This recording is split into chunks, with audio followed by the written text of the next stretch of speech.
Greetings and welcome to St. Dominic's Weekly. This is Father Michael. I am joined by a very special guest. Even though he's not Dominican, I would say very special. Brother John Paul. Welcome, Brother John Paul. Thank you. Very good. So I thought it was interesting. We are here on the feast of St. Pope John Paul II, or St. Paul, or St. John Paul the Great, if you will. And there were our live stream. Certainly, we do morning and evening prayers. That certainly you're always welcome to log in. It's always live. You can join the friars in terms of praying every morning for morning prayer, typically on weekdays at 7:15 or 8:15 on Saturday, or in the evening at 5 p.m. And over this last couple days, I've had several people ask me, who's the guy in gray with you? Who's that guy? Is it like a pre-novice or a post-novice or something else? And so, who are you, Brother John Paul? Yeah, Father, somebody just came up to me today saying that, well, it's like Gandalf the Grey. And then I love it. I love that. So, You're still in the kind of you're still in the fellowship mode. Exactly. I love it. That's great. I'm still waiting for that next level. To be what? Yeah, it's funny because people exactly. Yeah, we got the green. Most people just think there's like a hierarchy thing. Like, what did that guy do? It's true. Even amongst now this is going to be full disclosure, but the habit I have, there's no like official. It may be the same for you in your community. Sure. There's no like official like this is the white Dominican white. Yeah. The reason why Dominicans took white, as you may know, is because it was the least expensive. You don't have to dye it, so it's just like give me any old bed sheet kind of thing. That's kind of the spiritual motivation. But now it's kind of like the particular bolt of material that this particular habit was made out of is kind of has a yellowish hue. So people will be like, oh, do you have like the pastor's hue or something, or like there's something or what? Actually, when I was on pilgrimage, I had a kappa that's kind of faded as well. People were like, what religious order are you? And I was standing next to another Dominican who had a crisper white and a darker black kappa, and they're like, he's a Dominican. We don't know your order. And I'm like, oh, curse this. So the habits people really focus in on as well they might in terms of the it's colors. supposed to be a sign. Amen. So what community do you belong to? So the community of St. John, founded by a French Dominican in 1975. Okay, so relatively new group. Yeah. Okay. Yeah. So I'm still in formation. I've been in the community for over 9 years now. Nice. So it's been quite an adventure. I've lived in Europe. Lived in Europe for 4 years. Studied in France and New Jersey, Peoria, Illinois. Nice. So. And you're here. You've been at St. Albert's at our formation house for a little while with a visit, and then you're visiting here at St. Dominic's just to see St. Dominic's. How could you not? Yeah, how can you not make a visit? I've heard so much about it. Exactly. Yeah. If you want to go right to the top of the order. No. Exactly. Nice. Yeah, and I think it's interesting. I'm not super familiar with the West Coast, but I'm just really passionate about evangelization and intellectual, spiritual formation. So, what better place to discover that than here, and just try to take in some wisdom Very good. From my brothers. Excellent. I thought it might be good to have you on the show. Literally, we met for the first time just a few hours ago. I literally don't know anything about you. You really don't know anything about me. So what better person to interview? Exactly. So it'll be all news to me. Yeah. Exactly, all news to me. So just maybe step back and just where you're from and how, just give us a little bit about your background would be interesting. Sure. Yeah, so I'm from Chicago, Illinois. Oh, wow, okay. Actually, Chicago. Okay. Not the suburbs? Oh, that's funny. Yeah, it's chicken by a true city boy. Like, no, not the suburbs, in the city. Yeah, that's a follow-up question. Okay, So what suburbs? Yeah. So I come from a big Catholic family. I've got 6 older brothers. Wow. So I'm the 7th boy. Really? It's kind of rare. Yeah. How is it like being it's kind of like religious life. I guess I was going to say, you're kind of like fit for religious life already. Is it true that the youngest is, I'm not going to, I'll just ask us. I'll be nice. I'll ask this question. Is it true that the youngest is spoiled? Well, actually, I'm very exceptional. Okay. Because I have a younger sister. Oh, so my parents finally got a girl after my mom was already 45 years old, and they got a girl. She's 5 years younger than me. So, wow. So she got all the good spoilage, and I was just basically beat up on. Okay. So basically, you that's were why I'm second so class. Strong and resilient and perseverant. Let me say, if the brother right before you had been a girl, though, you might not exist. True or false? Yeah, I don't know. No, probably false. Kept going. Okay, all right. I've talked about my parents about like family planning and stuff. They're like, Our plan was to have as many kids as God can give us. Okay. So, Basically no God's plan. Yeah, God's plan. Not a lot of practicality. Well, there you go. Good. Eight So, kids. All right. yeah. Nice. And so growing up, in terms of schooling, what was Catholic education? Yeah, so my okay. parents invested a lot. We were very kind of lower middle class family, and my parents just really invested in Catholic education because that was for them like the most important thing to transmit to their kids is the faith. So invested in the Catholic education. Kind of went down different paths for my different brothers because we were all like really troublemakers. Okay. A bunch of boys. Yeah, so, sure. Mischievous. So, yeah, I can see it in your eyes already. You got a little mischievousness there going. Yeah. Right? Yeah, so I ended up. Do you play sports and all that kind of thing? Yeah, so we pretty much have like a basketball team. I was going to say, you got your own team. Your last name is? Push outs. So German. Really? Yeah. Just spelled just like it sounds? No, Okay. it's got a Z Okay. and stuff. So, So the push out family, push outs. Yeah, push outs family. Okay, yeah. very good. So big sports guys. We're all not pushovers, but push outs. Exactly. Okay, you haven't heard that before, I'm sure. Anyway, so big sports family. Yeah, thank you. This is what you do to a host. Okay. Yeah. Yeah, but also very, very much into the arts. So my mom's a self-taught painter. Oh, wow. And my father's a great musician. So just always music and art around the house. And it wasn't until I entered religious life that I realized that everybody's not just a crazy artist. Really? Oh, that's interesting. Because I was like, wait a second, they're not thinking like me. They're like calculating and planning and stuff. So do you think all your siblings have a kind of artistic temperament? Yeah, I mean they're all professional artists pretty much. Really? Like that level of art, except for one. He's more of an athlete, but So I've got brothers in bands, punk rock bands. Really? Music therapists and professional painters. What's a music therapist? So it's a new therapy that basically just does therapy with music. So it's much like art therapy, just kind of non-traditional methods of just helping people to deal with whatever they're going through the beauty of music. And is it different than like when I want to key myself up and I put on Beethoven's Fifth and get all riled up? It's kind of different. I mean, it's kind of interesting. My sister's the music therapist. Okay. So now she's working for the public school system, and she deals with students who have maybe learning disabilities or behavioral problems, or just classes doing. Just showing students that there's another outlet to. Interesting. So kind of using music as an emotional kind of connective point. Yeah, and just very spiritual. Yeah. I mean, she's pretty much just like a therapist, pretty much using music as a medium. So, yeah. Oh, that's interesting. Yeah. Exactly. And in terms of your own vocation, are you?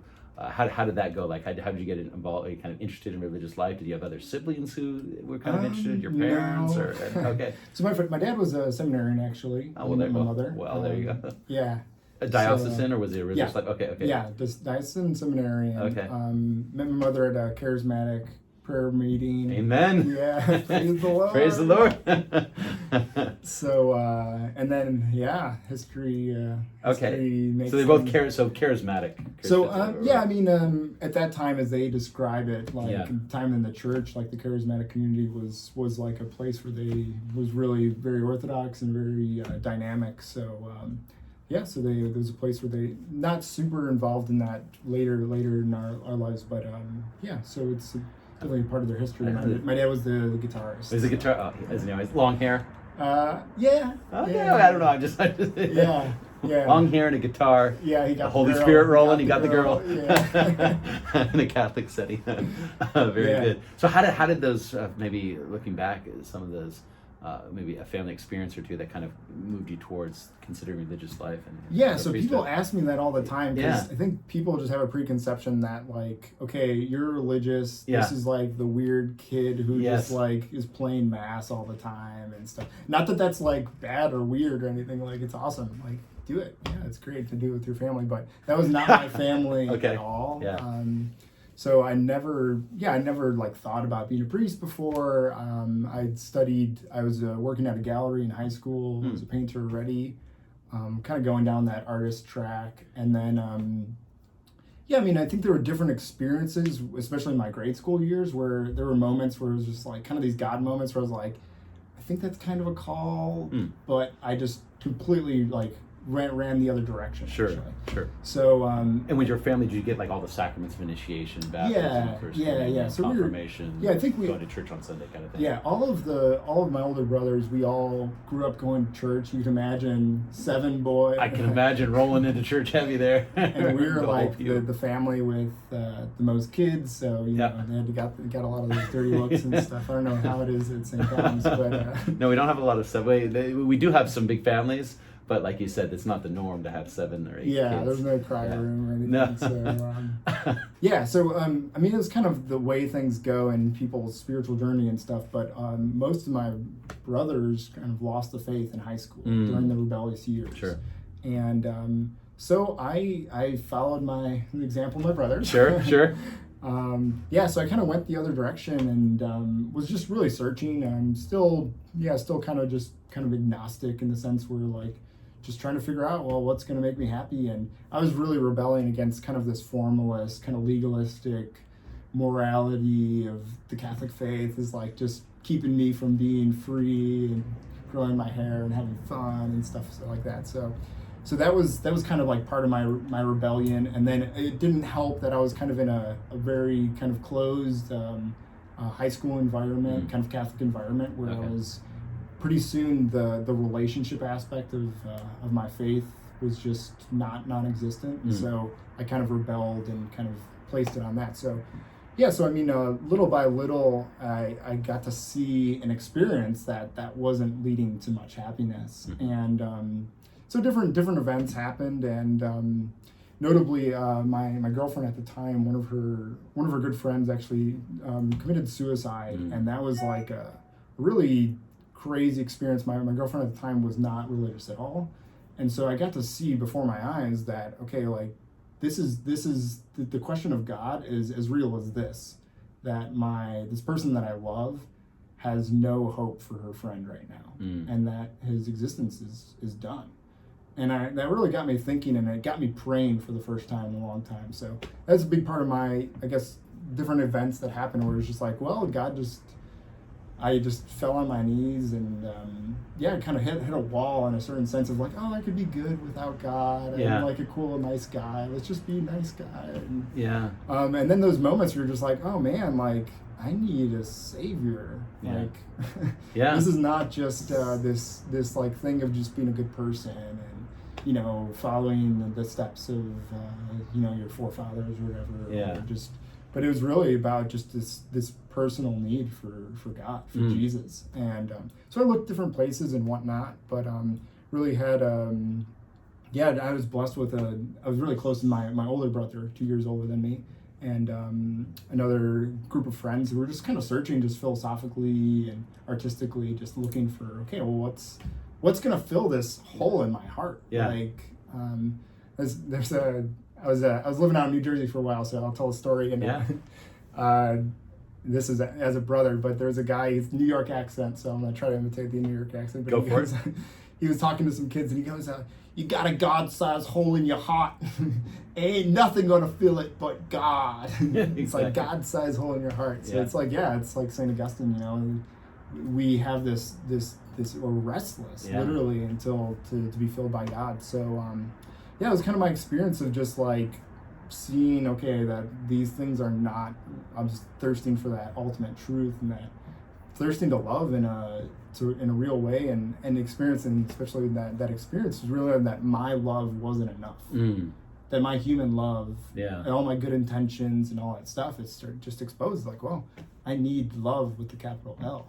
and it sounded like you connected with you said an older brother, your brother that was 2 years older, and did you kind of journey together, or how did that so work? we journeyed together. We had a group of friends who were just like, it wasn't like, oh, let's have a book club or anything like that. It was kind of just like hanging out. And one of our good friends at the time also had a kind of reversion experience, entered the seminary, so he was asking a lot of annoying questions about like the existence of God, and just like hanging out, drinking wine and talking.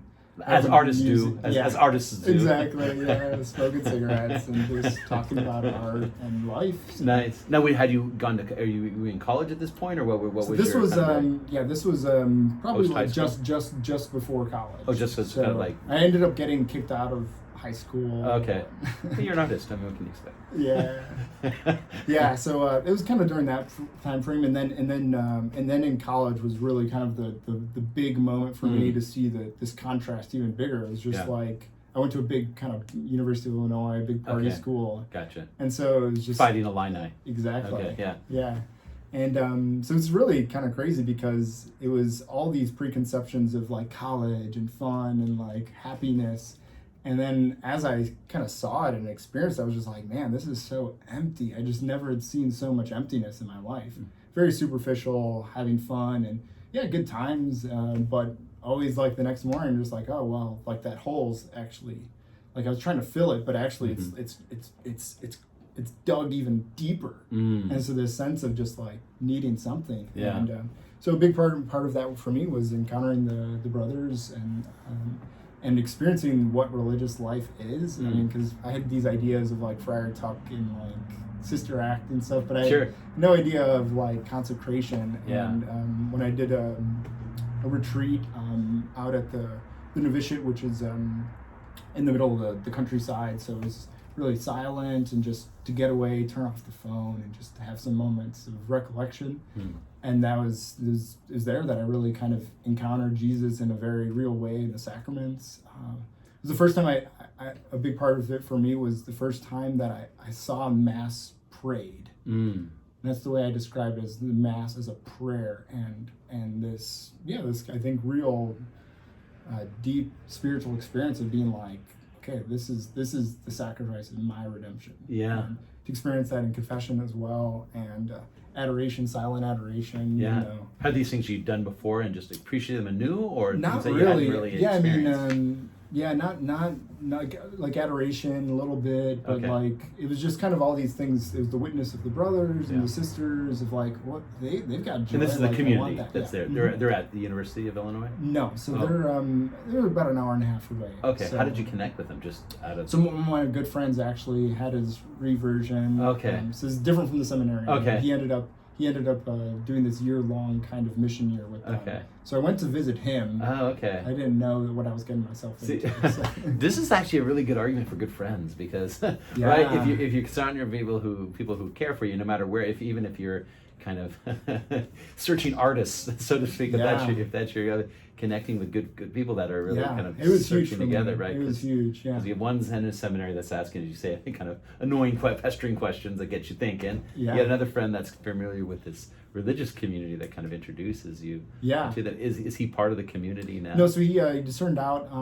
But it's funny, he discerned out in your head, so it just isn't that interesting? I have a Dominican classmate who had a similar experience of someone who got him interested, didn't even, I think maybe didn't even kind of applied and didn't even come in, but got him excited about it, and ultimately, he came in. So it's interesting how that works sometimes, how God works in terms of that. We call it the John the Baptist. Exactly, the John the Baptist, exactly. Those John the Baptist people who we surround ourselves. I think, once again, if you want to grow in our life and want to know where we're heading, just look to the people you hang out with, right? Because there's a way in which you are, who your friends are, and not that you can't influence them, but make no mistake, there will be a kind of a dynamic of both influencing and being influenced by friends. Yeah. And then the other piece I take about that is just the real power of some of the rituals that I don't think are, as a religious, certainly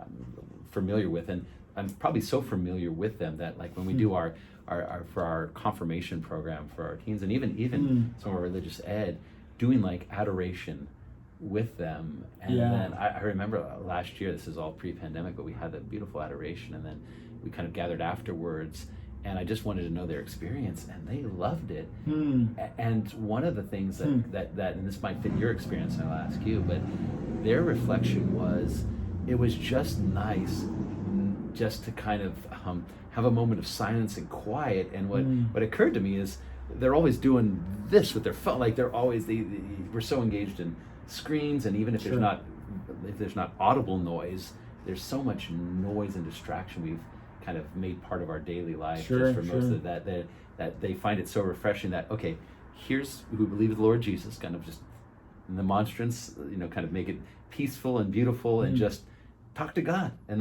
there's no other agenda, and let God talk to you. Sure. What was that experience for you like? I mean, I think the thing that was very striking for me, because I needed to get into that physical silence in order to kind of see this contrast, because I mean, University of Illinois, it's got the biggest frat population in the whole Does it really? Country, or percentage-wise. Percentage-wise, okay. So I think half the students are in a fraternity or a sorority. Is an Illini a native group?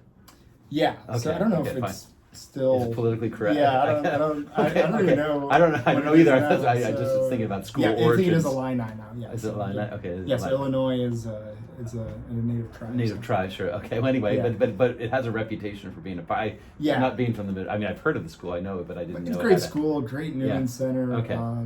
Diocesan?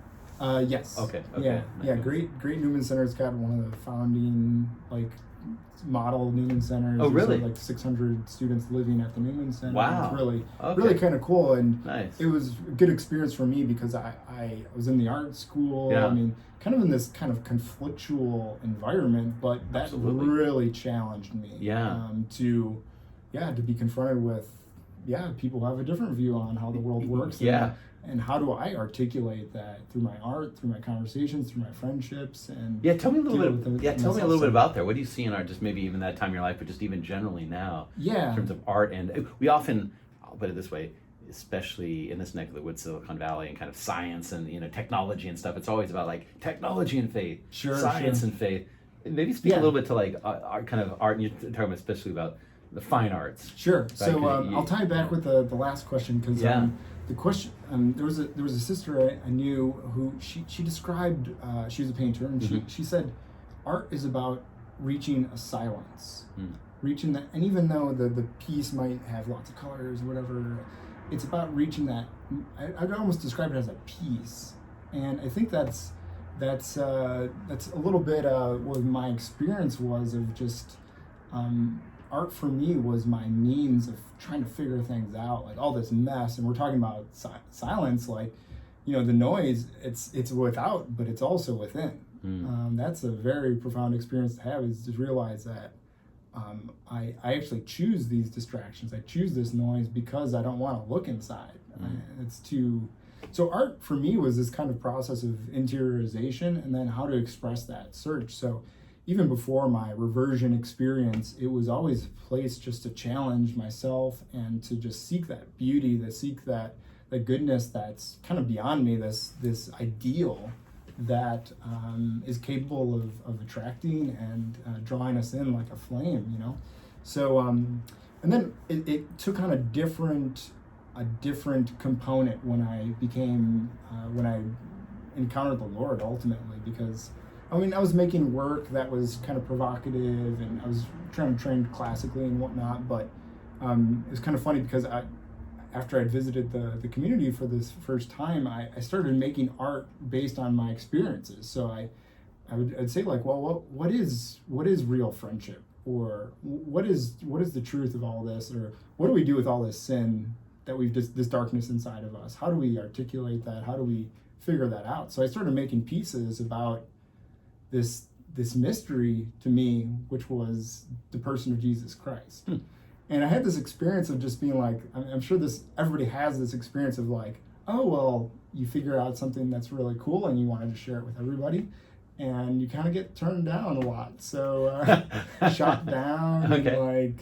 And I think little by little you discover that, okay, I need to be intelligent. The whole work of evangelization is figuring out, how do I actually communicate this goodness?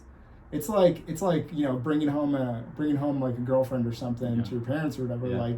You got to set the table a little bit in the sense of okay, what's going to make this encounter actually work, and got to grease the wheels a little bit. Exactly. You think about it, sweep the one way, in order to have the plane land. The Dominican Veritas, I think, is so key to that, because for me it was about making art that really provoked people to think about what it means to be man. What is the truth of what what it means to be man and to have this God-sized hole in your heart. Yeah. So, and I started making work. And when you say making work, just because forgive my ignorance, but you're talking about paintings. Yeah. Okay. So I was doing a lot of painting, a lot of drawing. Like what kind of instruments are you using? Yeah. So mainly oil painting. Okay. And then I kind of the interesting idea for me was because a painting. I found it's very easy just to look past it. Okay. You know. Yeah. We go to the museum and take the pictures or whatever. Yeah. And I had this experience of, okay, well, I'm trying to do something that's provoking somebody to think and to go inside themselves and to question. But the medium doesn't really foster that because we're so used to just consuming images. Yeah. Nowadays it's like you scroll, you just consume. Yeah. So I thought, well, what's the best way to engage people? So I started making installations. So it's a type of art that you use the space as your canvas. Okay. So you enter into a space, and it's kind of like church. Like it's kind of like an architecture in church. It's like you enter into this space that is gonna literally transform you in a certain sense. Okay. So a lot of that was working with drawings and the arrangement of things, and in order to help to try to encourage people to actually ask questions. So I mean, can't go into the details of all this stuff now, but the idea was just to be able to to really kind of arrange a space in order to ask a question. So if I'm looking at one of your paintings, is that the right term? Yeah. Am I gonna be like, what the heck is that? Or no. So it wasn't So it wasn't necessarily abstract. I did do a lot of abstract. I did some abstract expressionism as well, but a lot of it was using drawings and the arrangement. So is it a like once again? So for example, like countryside or like someone smoking out on a balcony or like what are we talking about here? Yeah. So I just one example was like after my grandfather passed away, I had this. Okay, well, trying to figure out what death is. You know? It's like, okay, not a big deal. Like, I see your project. I'm just going to figure out what death is. Okay. So I had this idea of Blake. He says that death is just a door. Mm-hmm. So I was like, okay, well, what does that mean? And like door and thinking about that. And so I actually used the door kind of as this symbolic value to it and arranged the room and actually like drew a full-size door and use the idea of a keyhole, so the students actually had to look into a keyhole.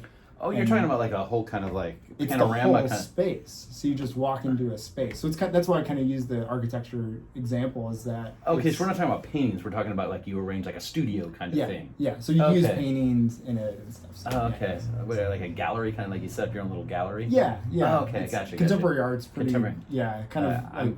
I'm thinking of like Michelangelo and like Well, that's the thing is you use those elements too. Okay. So I would use like painting and drawing as part of that. Okay, so you've got big warehouse spaces where you're doing. It was basically it was like studio space and.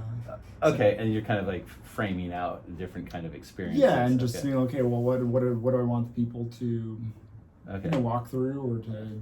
So you're looking through keyholes and you're kind of like, I'm just trying to get a sense of. Yeah, I mean, it's kind of hard to describe. But it's contemporary art. They do use the space a lot in order to just, to really kind of challenge our conception of like, well, the canvas is this, and this is what the art is, and to include the subject in the art actually, so the viewer becomes a part of the piece because.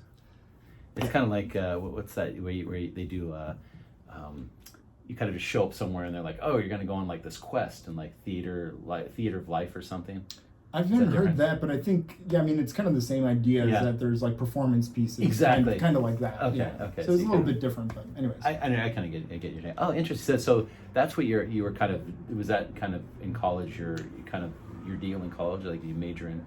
Yeah, so I was majoring in painting and art education, and but those were just some of the projects and once again it was revolving around that question of like how do I get people to actually think about these things and to encourage that dialogue. So and how did that kind of form your own sense of vocation then?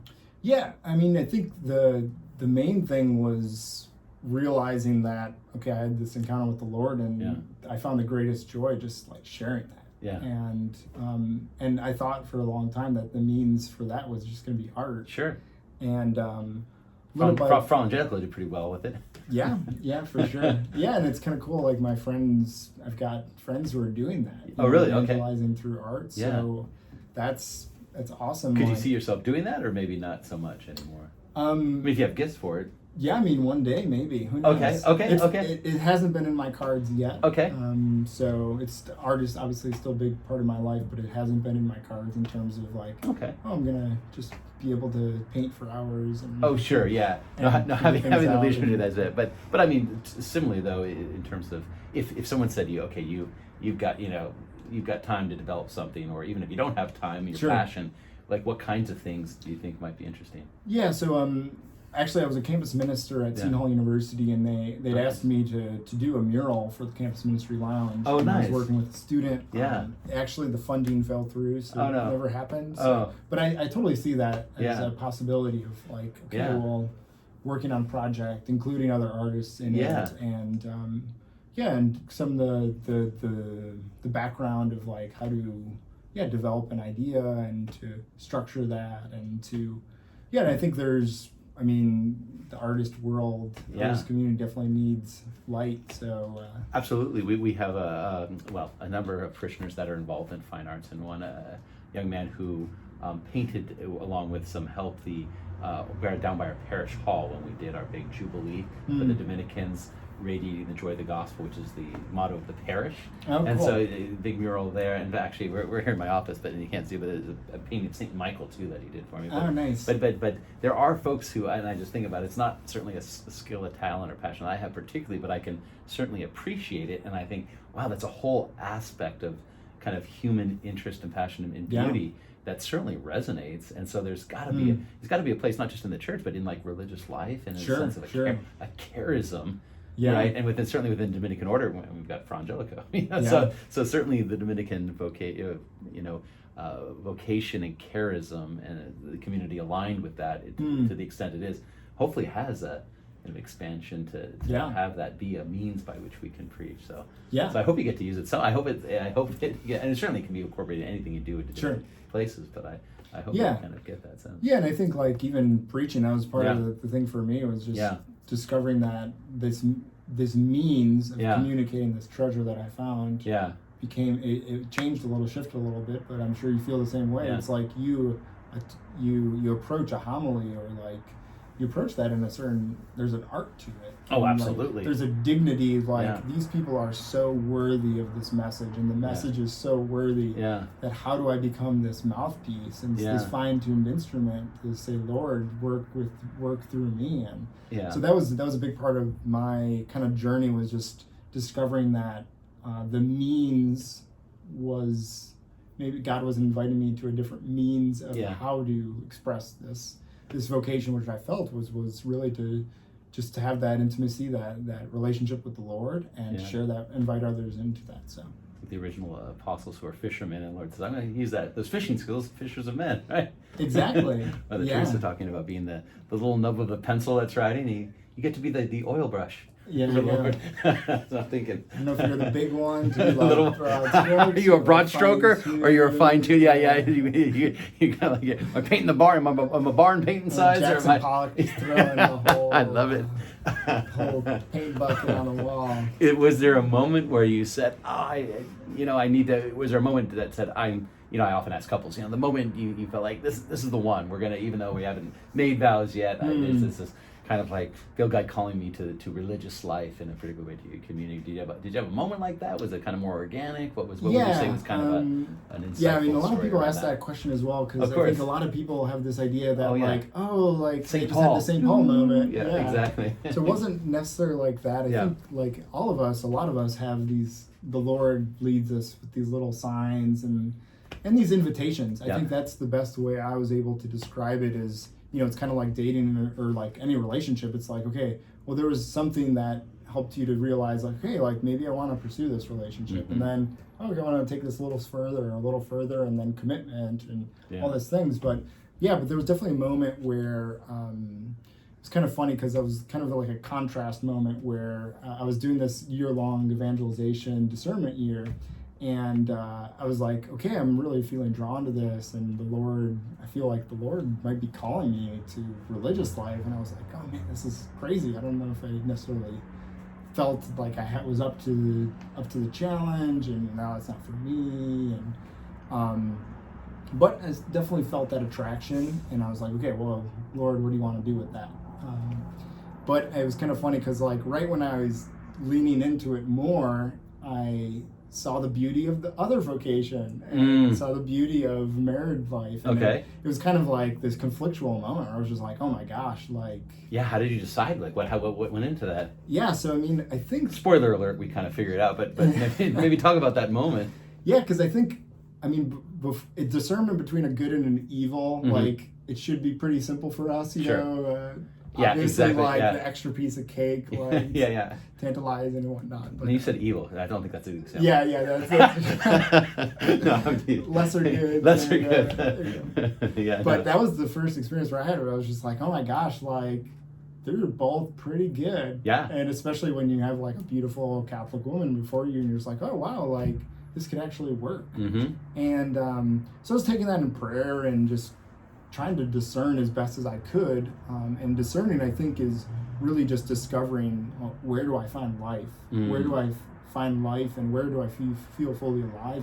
And like Vatican II says, you know, we discover ourselves in the profound gift of ourselves. And where am I going to be challenged to really like fully give of myself?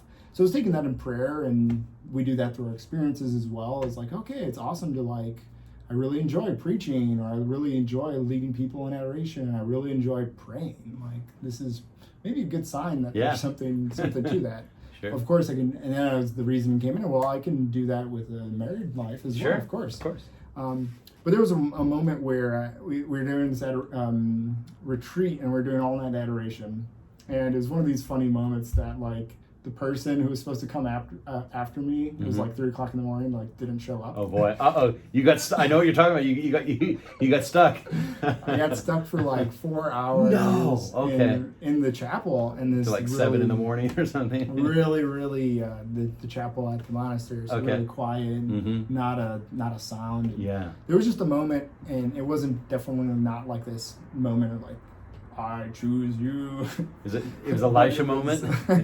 It was really just this like I said, this subtle invitation, just being like, you can, I will love you no matter what, and you can pursue this relationship, you can pursue this discernment of married vocation, but there's an invitation. If you want this intimacy, if you want this friendship, if you want to pursue being this beloved disciple, Queen of St. John, I'm inviting you. And it was really just this moment of peace. Not much else to it, I guess, of just being like, okay, like he's given me enough to this invitation. The ball's in my playing field, and I chose to respond.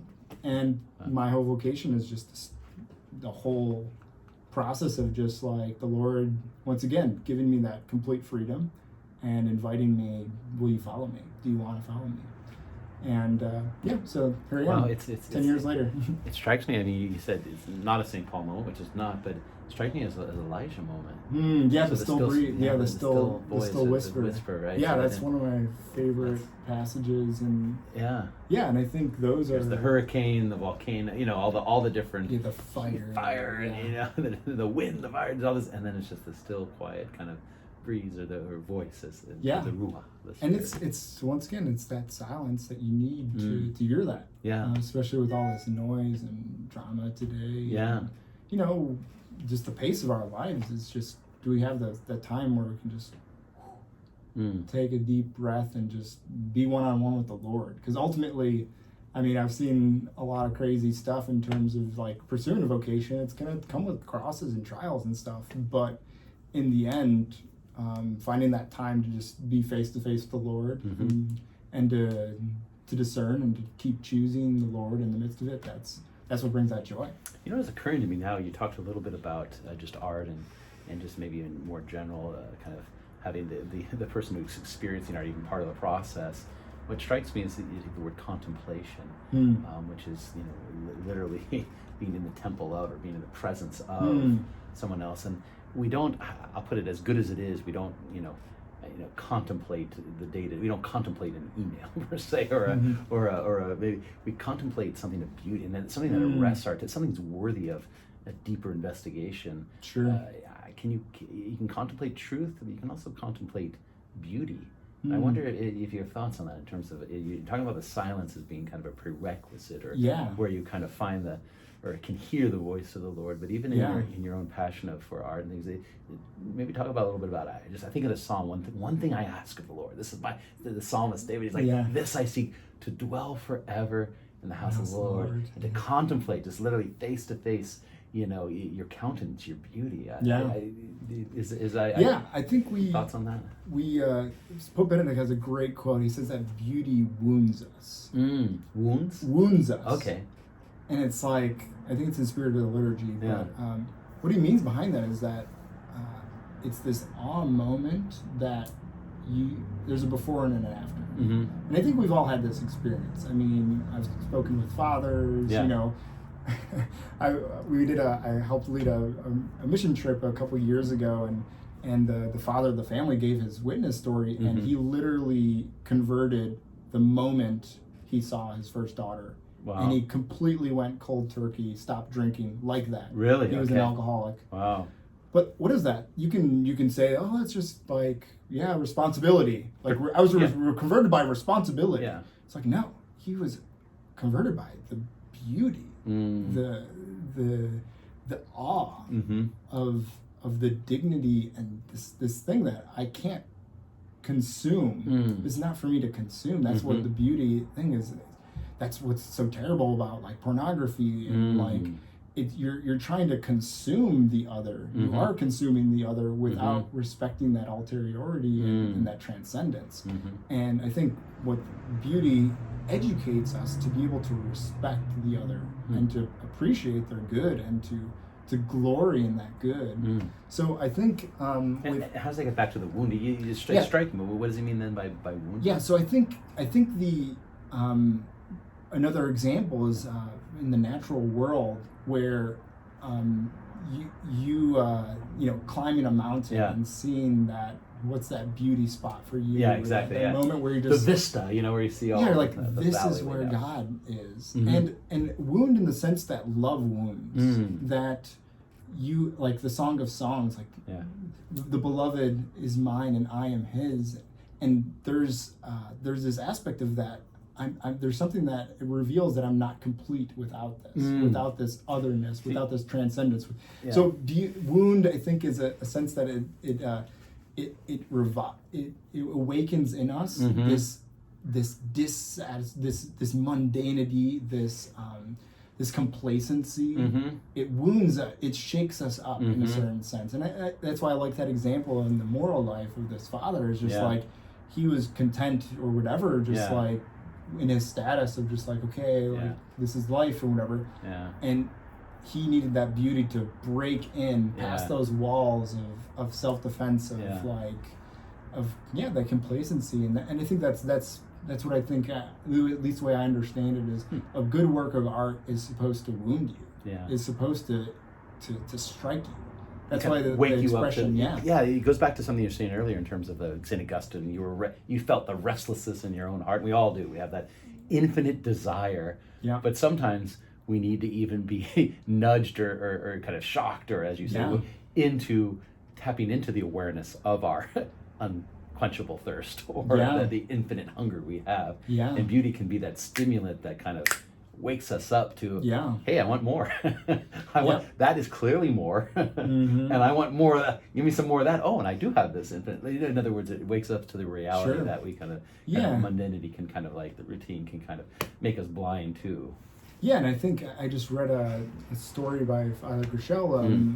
He was with Mother Teresa, I think, and he was showing her around New York City, and he just walked past the homeless person. Sure. But Mother Teresa was wounded by Christ in this homeless person, and for Father Grishel it was just like, oh my gosh, I literally walked past that guy 100 times. Yeah. and I didn't see. Yeah. I literally just didn't see. Yeah. So, I mean, I think we have these moments where God is, you know, he's inviting us, he's gentle breezing. Yeah. There's other moments where he's just like gentle breeziness. I like it's a verb. It's a what do you call it? Hashtag gentle breezing it. That's right. In other moments, he's just like Yeah. hit in the face, just like, oh man, like yeah. There's something more.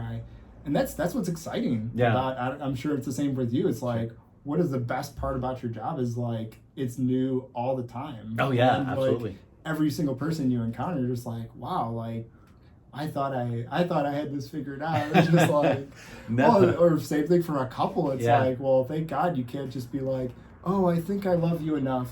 I'm content. Yeah. No, there is something about the certainly the priesthood. I always find it very intriguing that people talk about, you know, finding your happiness and searching for happiness, and even they do these kind of polls, secular polls kind of thing, and it's reliably true that from just a self-reported satisfaction kind of number, that anyone involved in priest or clergy or any kind of like, you know, kind of spiritual service, we'll just put it, it's more generic than simply Catholic priest or religious life, but it's always like in like the 80%. I have to say that it's like you just statistically, just from if you were just totally strategizing based on just human motivations, priesthood, religious life should be in the calculus, even if it's not what you're called to be. We shouldn't think it's some extraordinary kind of call. It's actually more or less can fit, given that God gives us the grace and we accept it, but it fits within the natural scope of what actually makes us happy and satisfied, just in terms of our natural kind. Not to mention, obviously, the bonus of eternal life, but not that you're free of eternal life, but living in that purposeful way, I think, is what our culture really is searching for. And so I really, when you talk about that sense of saying, you know, marriage would have been good, and the Lord would have said, yeah, if you wanted to be married and have a family, I'll bet you'd be a wonderful biological father and lots of kids. I don't know, what do you think, eight or nine? Would you outdo mom and pop? Okay, okay. You go for the soccer team, not just the basketball team with a couple of reserves. 12 passenger van. Exact 12 passenger van. And God said that was good. Like you felt like you really could have done that. There was a real optionality there, and yet, you know, Lord says, but if you want something more intimate, it's there for you, and in the sense of your own, sense of finding what God has for you, finding that peace, finding that sense of serenity in His will and vocation is beautiful. It's beautiful, and I hopefully for those watching or listening, it inspires you. I know when I often will preach at a wedding, especially if I know the couple and got to know the couple, I'll say to them, because it's so true, you know, spending whatever number 6 or 7 hours in formation with you, as I like to do with my couples, and now you're making these vows, it is not just that you have found your own vocation, but it's an inspiration for me as a priest, right? To know that I being part of this process and knowing that you are both giving yourself to one another freely, fully, faithfully, hopefully fruitfully forever. Should inspire all of us in our own unique vocations. And so that's why I love vocation. I like to talk to the novices too, you know, at different times of the year, because I think sharing how God has worked in our life and calling in our life is such a powerful witness, and does nothing else but hopefully both can give insight into our own vocation, but also just encouragement, whatever our vocation is. And I think that's this emphasis on a new evangelization is really centered on that. It's like, okay, we're not going to necessarily be called to go on the soapbox and preach fire and brimstone, but we are all called to witness in the way we live our lives to the joy. And I think that's part of it. Like, I love this quote by Saint Teresa of the Andes. I think she's the only saint who died as a novice. Oh, okay. Carmelite. But she has this wonderful line. She says, "God is infinite joy." Do you ever think like, we think of like, okay, God, like, you know, if we have this kind of moralistic, the judge or whatever, but God is infinite joy, and to have that contact with that joy, hopefully it's going to be contagious. Definitely, it spreads, right? Like the fire today. I mean, Father Vince talking about fire. It draws us in, and it's contagious. That's right. So. I would be remiss today as we're filming this and recording this on your feast day, the feast of Pope St. John Paul II.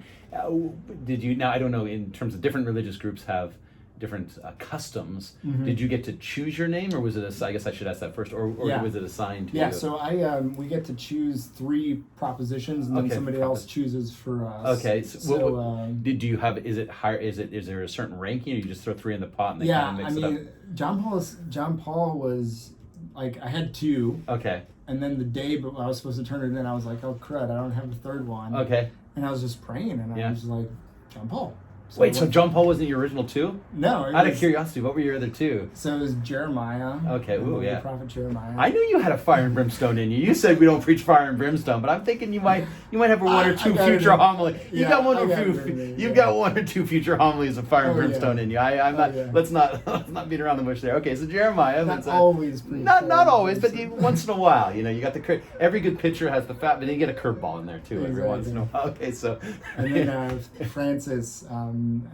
Especially Francisco from the Children of Fatima.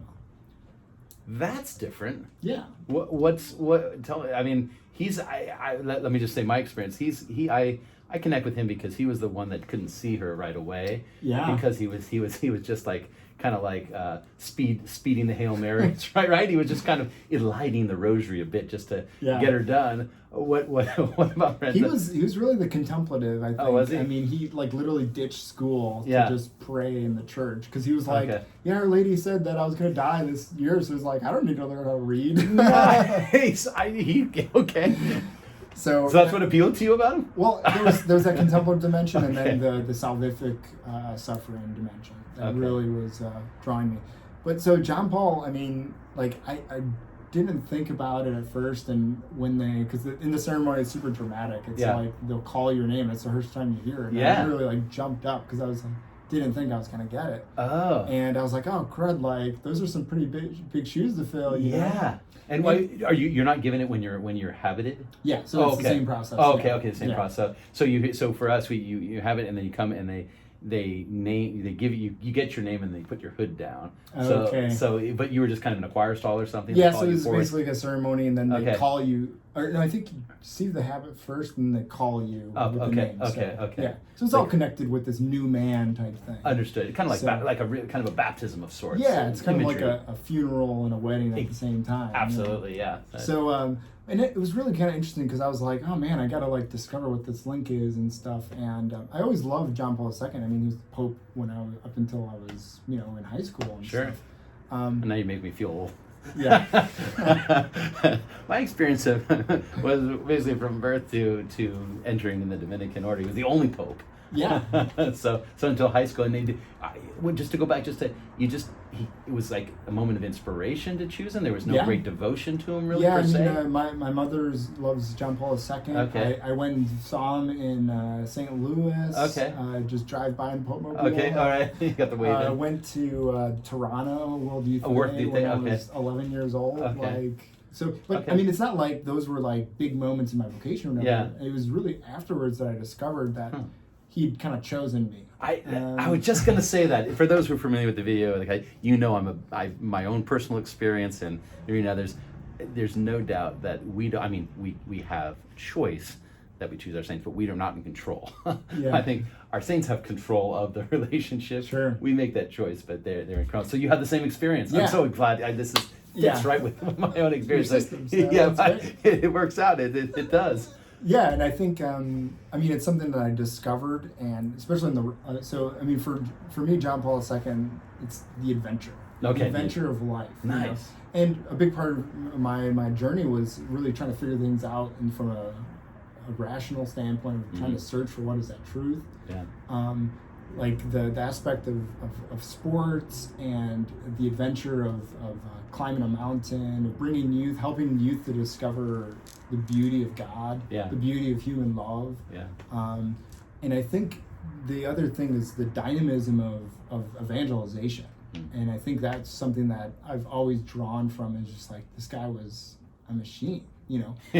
And that's part of like the part of it that like was intimidating to me, because he was so like it's like, man, this guy's like, he's like what we think of saint is, you know, they're like so beyond us. It's like, where are we, you know? Yeah. And I was thinking about it, and it was actually the weakness of John Paul II that drew me. In his fragility, because I knew him as a weak, fragile, old grandpa. Yeah, okay. And it was kind of interesting because I think and I think for those who have like grew up with him in that state, it's like there was a witness that the power of God being perfected in the weakness of this individual. Wow. And one of the most, I'm going to paraphrase it, but his closing homily in Toronto was that we are not the sum of our weaknesses and failures. We are the sum of the Father's love for us and the capacity to become the image of his Son.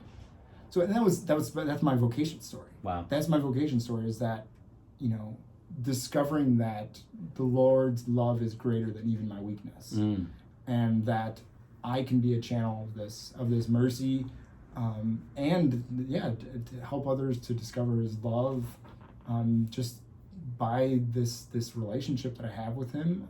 First of all, that's an experience that we all have, that we're called to in prayer. Sure. And he was a witness of that. Absolutely. Incredible witness of that. The late Cardinal George of Chicago, he wrote me a letter, and I was asking about John Paul II because I was like, okay, I got to figure out who John Paul II is. Now that I have my name.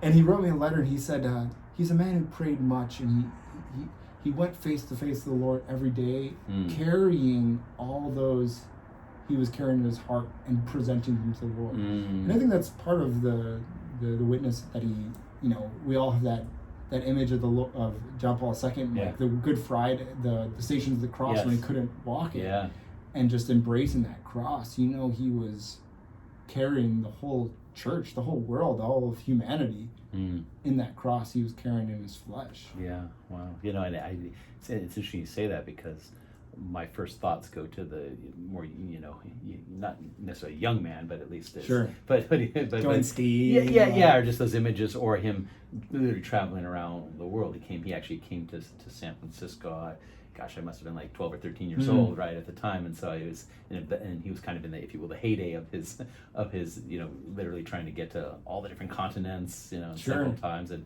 for a modern, it kind of set the standard of expectation for how much a pope can travel, as you say, a machine in that way. Just you know, his itinerary was legendary. So that was when you asked me about him, that's my first thoughts. It's interesting, given that kind of a little generational distance there, that your experience is really when he's not at his full functional kind of strength, but in the kind of the way of the cross, the sense of his own fragility, and yet the love of God still shining through us. I mean, St. Paul's saying, basically, it makes it clear that it's not us, it's the Lord. And when we do it right, or at least we're open to have the Lord do it, how powerful it can be beyond our own expectation, for sure. Now, you're studying for the priesthood, am I right? Yes. Tell me, what excites you about being a priest?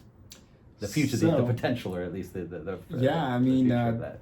Like I said, the thing that really struck me was praying the Mass. Okay. What struck me in terms of my conversion and conversion experience. So that's the first thing. The priest is called to do, acting in the person of Christ and celebrating the Mass for the salvation of the world. That's right. Like, it's pretty awesome.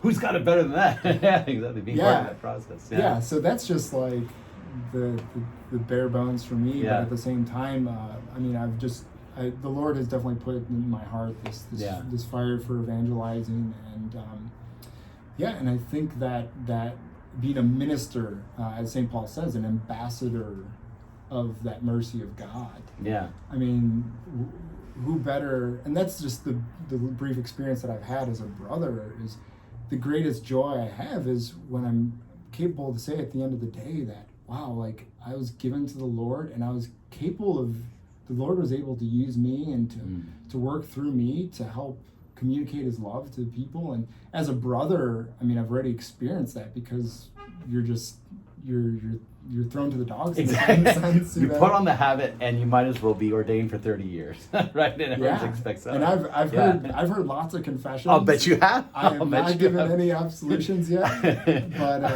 and it's funny because I've had, like you said, when I was a brother, I do hospital ministry. So can you hear my confession? I said, well, well, no, I'm not a priest, and then they just launch in anyway, and I'm just like, okay, they just have the need to, obviously keep it confidential, and you play your blessing, you make it clear, you need to see them. It's not formal absolution, but it's interesting you have the same experience of. Yeah, and I think that's something that's grown with time. I mean, it's kind of, that's another generational thing. I mean, in the sense that like I've been in a church in crisis, and I was actually at the Seton Hall Seminary when the whole McCarrick scandal came out. Oh my goodness! And it's kind of crazy because, like, those are the moments where you're just like, okay, well, are you sure, God? Like, there's this capacity, to those who've been given much will be asked of them. Yeah.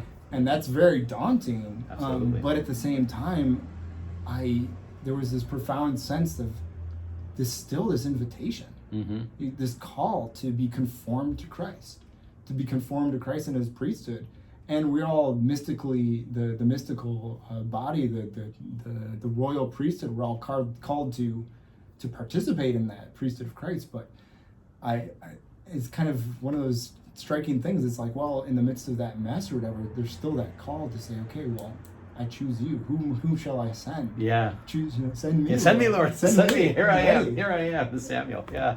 Yeah. So I think, I think there's definitely that attraction to just we live in a time that just needs Jesus. Yeah. That's Amen. the only answer. The bottom line, Jesus. And are we bringing Jesus to others? And that's what am I capable of doing today? Because I'm not a priest yet, and I'm, God willing, one day. Sure.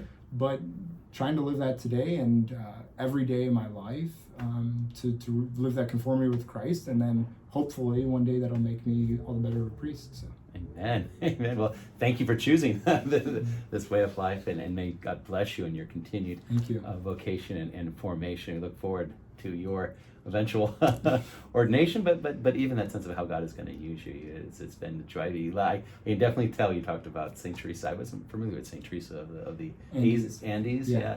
Infinite joy. I like that fits right with the radiating. That's what we're St. Dominic's. What do? We radiate the joy of the gospel in the heart of the city. That's what we're all about. And so to see that even in you is just a powerful inspiration for myself, and hopefully for those who shared this moment with us.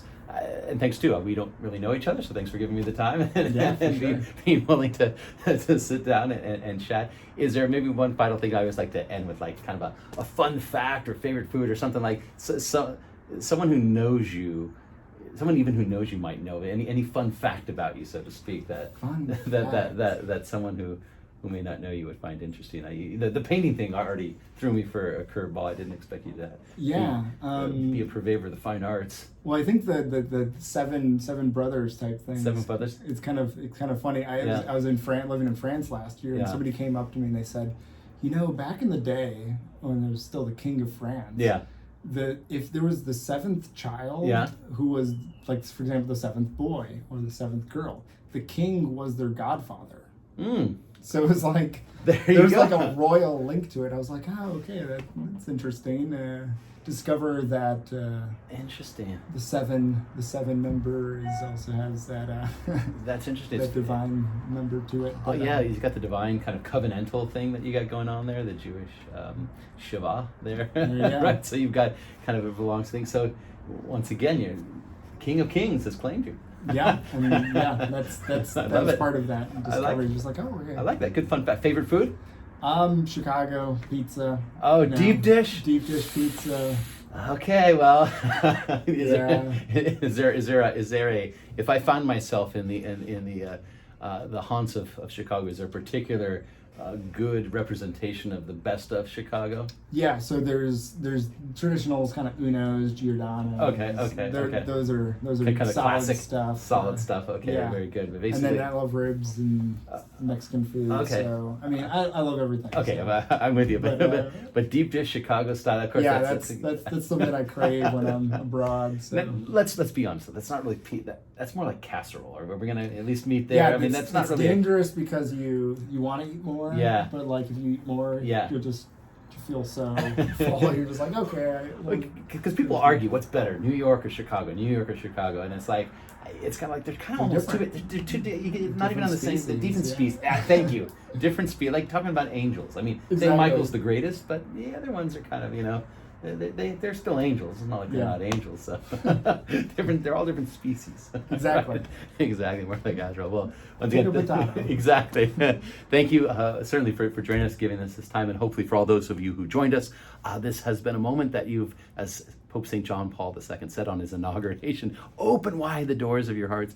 Hopefully this moment has opened your heart to the Lord, opened your ears to hear his word, and may all that you do this day, this week, radiate the joy of the gospel here in the heart of the city. Amen. Amen.